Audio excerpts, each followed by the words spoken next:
This is a closer look at Operation Hamkari from Kandahar, Afghanistan. I'm Gail McCabe.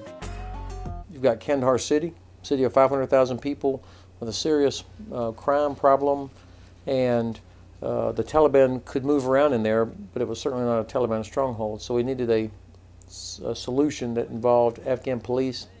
Second problem was Arghandab. The Arghandab Valley, a very thickly cultivated area because of the irrigation system there. Arghandab is important because of, number one, all the water for Kandahar city comes from the Arghandab River, and number two, that's part of the economic engine, if you will, is the agriculture that comes out of Arghandab district. The third problem is Zari and Western Panjwai districts west of Kandahar city. They're critical because, number one, Highway 1 goes right through there, and number two, we've never had sufficient government or coalition forces to deal with the Taliban there and to protect the Afghan population. IED strikes on Highway 1 are down 80% just in the last 3 months. Significant reduction in those kinds of SIGACs because of the operations that we're doing here in Phase 3 of Hamkari, which is Zari and Panjwai districts, pushing the enemy away from Highway 1. And then the key is local governors, district governors, coming in behind those forces immediately, establishing contact with the locals that live there.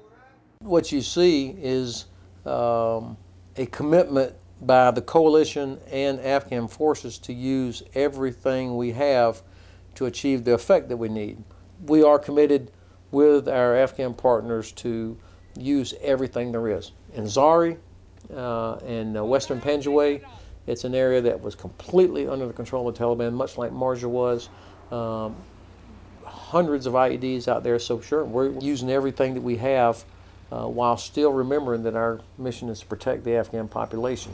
The young men and women in our units are very tenacious and smart. And these are young people that watched the war for 5 or 6 years and then decided to join the Army or the Marine Corps or the Navy and still come in. The big lesson I've learned here is about enabling the Afghans to do this. What we've learned to do is work with them, enable them to come up with a solution, to take the lead on planning an operation. It seldom is anything like what we would have done, but then when it's all over, it's like, oh, wow, that worked.